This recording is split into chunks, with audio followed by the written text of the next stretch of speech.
अब ये चीज़ें तो सब कुछ हैं, भ्रांतियाँ हैं, अंधविश्वास हैं, कल्पनाएं हैं, ये बातें संसार में फैली पड़ी हुई हैं, बल्कि संसार में इन्हीं का बोलबाला है। अब यहाँ मूल रूप से आदमी है, जो व्यक्ति है, जो सत्व है, जो प्राणी है, वो सम्मादिट्ठी वास्तविकता क्या है, परमथ धर्म क्या है। परमथ एक तो लोक का व्यवहार धर्म है, कन्वेंशनल समुति संघ, और फिर परमथ धर्म क्या है, तो उसमें उलझा हुआ है, सच्चाई पता नहीं है। तो इसमें तीन विपलास के कारण, विपलास कहते हैं मति भ्रम, तीन विपलास हैं, संज्ञा विपलास, चित्त विपलास और दिट्ठि विपलास। विपलास क्या है? मति भ्रम। इसको क्योंकि ऐसा टर्म है, ज़्यादा पॉपुलर भी नहीं है, जो बौद्ध धर्म को जानने वाले वो तो सब जानते हैं, लेकिन चलन में नहीं है विपलास। ये क्या है? मति भ्रम है आदमी का। कैसा मति भ्रम है? एक उदाहरण है, जैसे कोई किसान जिसके खेत में जंगली जानवर जैसे हिरण हैं, दूसरे जानवर हैं, उसकी फसल को नष्ट करते हैं, खा जाते हैं, तो वो व्यक्ति क्या करता है? उनको डंडे से दौड़ाता है, तीर मारता है या कुछ करता है, और उसकी ड्रेस जो होती है, जब उसको दौड़ाता है, उन जो पशु होते हैं या जो भी होता है, पक्षी भी, इवन पक्षी भी, उनकी आँखों में उसका परिदृश्य रहता है कि ये किसान जो है ऐसा है, इस तरह की इसकी ड्रेस है, और क्योंकि वो उसी ड्रेस के माध्यम से उनको भगाने का प्रयास करता है, तो वो उसको समझ में आ जाती है। जैसे ही वो आता है खेत में, वैसे उसको देख कर भागने लगते हैं। वो समझ जाते हैं कि अब इसका आने का मतलब यह हमें भगाना है, वो डरते हैं और भाग जाते हैं। तो अब इसका मति भ्रम की मैं स्पष्ट करना चाह रहा था इस माध्यम से। तो मति भ्रम कैसे होता उन पक्षियों को या उन पशुओं को? तो वो आगे चल के वहाँ अपने खेत में, जिसे जैक स्ट्रॉ कहते हैं, तो उसको एक अपना पुतला सा बना लेता है। उसी रंग की ड्रेस है, उसी रंग की पगड़ी है या उसी रंग की कैप है, तो उसे बनाकर नकली पुतले को और उसके हाथ में डंडा या तीर दे देता है, और वो उसे खड़ा कर देता है खेत के बीच में या जहाँ भी उचित समता, जिस दिशा से जानवर आते हों। तो जैसे ही वो आते हैं और उसको देखते हैं, क्योंकि उसको बार बार देख चुके हैं और बार बार वो दौड़ा चुका है उनको, और उसकी ड्रेस और उसका जो शकल सूरत उनके चित्त में है, तो उसको जैसे ही वो देखते हैं तो भाग जाते हैं। तो वो असली नहीं है, वो उसका पुतला है, उसका पुतला है। स्केयर क्रो भी उसको अंग्रेजी में कहते हैं, जैक स्ट्रॉ भी कहते हैं। तो स्केयर क्रो जो डराने वाला जो कौवों को, तो वो मति भ्रम के वजह से भागते हैं, वो है नहीं वहाँ, उसका पुतला है। तो हमें भी लोक में इसी तरह के मति भ्रम होते हैं, हम भी इसी का शिकार हैं। तो भगवान बुद्ध ने तीन मति भ्रम बताए हैं, संज्ञा, चित्त, दिट्ठि। अब चित्त जो है, इसके चार भाग उन्होंने बताए हैं। क्या? अनित्य को नित्य समझना, जो अनित्य है उसे मतलब इम्परमानेंट को परमानेंट समझना, जो नश्वर है, नष्ट होने वाला है, उसे शाश्वत समझना, और दुख को सुख समझना। ये उसको समतल देखने में वो दुख है। चोरी करना अच्छा लगता है क्योंकि उसके घर में बिना कमाई के पैसा आ रहा है या सामान आ रहा है, उसमें उसका सुख ही से वो परिवार चला, लेकिन उसके पीछे दुख छुपा है, पुलिस है और फिर सजा है, तो ये है। तो फिर दुख है, वो दुख को एक दुख है अनित्य दुख। फिर अनात्म है, जहाँ कोई भी चीज़ शाश्वत नहीं, अत्ता अनत्ता, किसी चीज़ में ऐसी सारभूत ऐसी आइटम नहीं है जो परमानेंट हो और जिसका कोई नुकसान ही ना होता हो, या ये समझ ले ऐसी बैटरी हो जो कभी डिस्चार्ज ही ना होती हो। तो ये, और चौथा है अशुभ को शुभ समझना। तो ये 4 हैं मति भ्रम चित्त विपलास के। अब संज्ञा चित्त दिट्ठी।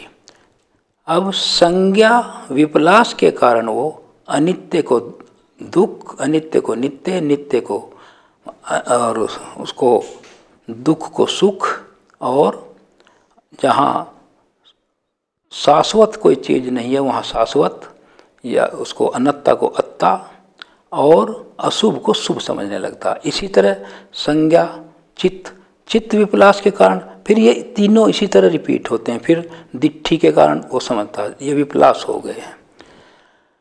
अब सबसे बड़ी तो बात है भगवान बुद्ध की, मैं ये फिर थोड़ा सा कहना चाहूँगा कि लोक में बुद्ध,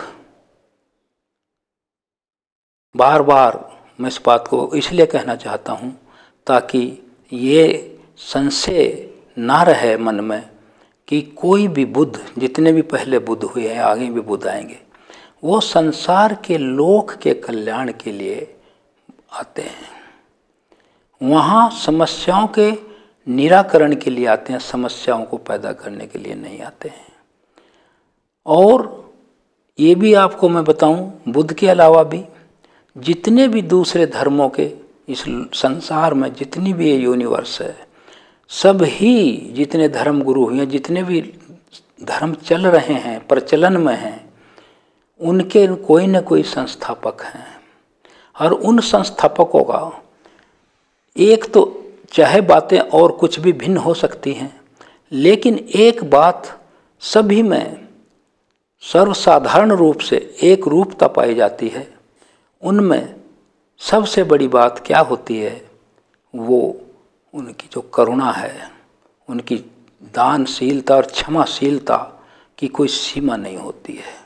किसी भी धर्म के पैगंबर को आप देखेंगे, उनका कितना अपमान हुआ, उन्होंने कभी किसी को दंडित करने की बात नहीं करी।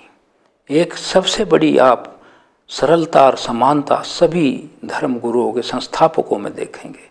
तो भगवान बुद्ध भी उसी तरह हैं। उनकी असीमित होती है सहन शक्ति। इसके स्पष्ट उदाहरण आप अपने अपने हिसाब से समझ गए होंगे, ज़्यादा इसमें समय देने की आवश्यकता नहीं है। सभी धर्मों के संस्थापकों का जीवन परिचय लगभग, जो कि संसार में सभी तरह के धर्मों के लोग बसते हैं, और हर एक देश में, चाहे वो किसी भी बाहुल्य, जाति बाहुल्य हो, रेस बाहुल्य हो, वहाँ उसके अलावा भी सभी धर्मों के लोग बसते हैं। दूसरे शब्दों में सर्वधर्म संभाव इस लोक में है, जिसकी वजह से एक दूसरे को सहन करना, टॉलरेट करना, एक दूसरे के प्रति भाईचारा, एक दूसरे के प्रति करुणा मैत्री का भाव बना रहता है। इसी वजह से संसार में एक ऐसा लगता है कि कहीं भी चले जाइए, आप अपने विचारों को व्यक्त करने की आपको छूट है, क्योंकि जिस देश में हम गए हैं उस देश के व्यक्ति भी हमारे यहाँ रहती है, उनको भी हमारे यहाँ यही आज़ादी है, इसलिए हम वहाँ जाकर हमें भी वही स्वतंत्रता मिलती है। तो ये चीज़ें हैं। दूसरा, बुद्ध ने, किसी भी बुद्ध ने, चाहे कोई भी हो और आने वाले बुद्ध भी हो, उनका एक ही तरीका है जो इस लोक का स्वभाव है, जो इसका लोक का स्वभाव है, जो हम नहीं जानते उसको खोज कर, उसका अनुसंधान करके उसको उसी रूप में लोक के सामने रखना है। और वो ऐसा इसलिए नहीं करते कि उन्हें किसी का विरोध करना है, नहीं, उन्हें सही मार्गदर्शन दिखाना है ताकि वास्तविकता सामने आती रहे। इसीलिए भगवान बुद्ध ने कहा, मेरा धर्म धारा के विपरीत है, अगेंस्ट करंट। इस लोक का जो प्रचलन है, स्वभाव है, व्यवहार है, वो उससे मेल नहीं खाता। देखने में ये लगता है कि भगवान बुद्ध जो कह रहे हैं ये बात असंभव है, या उनकी परंपरा, उनके तौर तरीकों के विपरीत है। लेकिन भगवान बुद्ध ऐसा जानबूझ के करते ही नहीं। जानबूझ के क्या, उनका तो स्वभाव है, उनका तो धर्म है, उनकी तो शैली ही वास्तविकता दिखाना है। मैं किताब में पढ़ रहा था कि भगवान बुद्ध तो ऐसे हैं जैसे कोई सड़क पर साइन बोर्ड लगा दिया गया कि सही रास्ता हाईवे ये जा रहा है। कहीं भी आप जाएं तो हाईवे का जो सिग्नल एरो का तीर बनाकर, एरो का निशान बनाकर, तीर का निशान बनाकर जो बता दिया जाता है, ये रास्ता लखनऊ से कलकत्ता जा रहा है, हाईवे है। फिर बीच बीच में भी आपको वो साइन बोर्ड मिलेंगे। तो लेकिन जो अज्ञानी व्यक्ति हैं वो उस हाईवे पे न चल कर, उस पाथ पे न चल कर के, धर्म गुरुओं के बताए हुए रास्ते पर न चल कर, अपनी अज्ञानतावश अपने मन की कल्पनाओं के आधार पर अपना एक रास्ता, छोटी छोटी पगडंडियाँ पकड़ लेते हैं, बाई पाथ पकड़ लेते हैं, जो कहीं जाकर आगे समाप्त हो जाती हैं, क्योंकि वो तो उस पर्टिकुलर एरिया की हैं जहाँ आबादी है या गांव है या शहर है, उसी के लोगों के लिए वो बनी हैं। वो ऐसी नहीं बनी है जो यूनिवर्सल हों या पूरे देश की आखिरी कोने तक जाती हों। तो इसीलिए वो फिर उलझन में पड़ जाते हैं, फिर भटकते हैं, फिर भटक कर उस ही हाईवे, राष्ट्रीय राजमार्ग, उसी धर्म पर आते हैं, लेकिन तब तक बहुत देर हो चुकी होती है और कभी कभी आ भी नहीं पाते, ऐसा भी पाया गया है। तो बुद्ध ने जो कहा है उसको दो ही बातों पर ज़्यादा विश्वास करते हैं लोग, वो विवाद करते हैं। क्या है उसमें? कहते हैं माइक्रोस्कोपिक जो जीवात्मा है और मैक्रोस्कोपिक जो परमात्मा है। आत्मा और परमात्मा क्योंकि ऐसा ये विषय है कि व्यक्ति को अपने जीवन चलाने के लिए कोई न कोई सहारा चाहिए, आलम्बन चाहिए। व्यक्ति इतना कमज़ोर महसूस करता है कुछ मामलों में, जैसे धार्मिक मामले हैं, अपने जीवन की दीर्घायुता के लिए, स्वस्थ रहने के लिए, जो उसके 3 मद हैं, यौवन मद, आरोग्य मद, जीवित मद, यूथ फैचुएशन, इन्फैचुएशन और हेल्थ इन्फैचुएशन और लाइफ इन्फैचुएशन, जबकि अनित्य हैं। कोई भी हमेशा जवान नहीं बना रहता, कोई भी हमेशा स्वस्थ नहीं रहता और कोई भी हमेशा जिंदा नहीं रहता।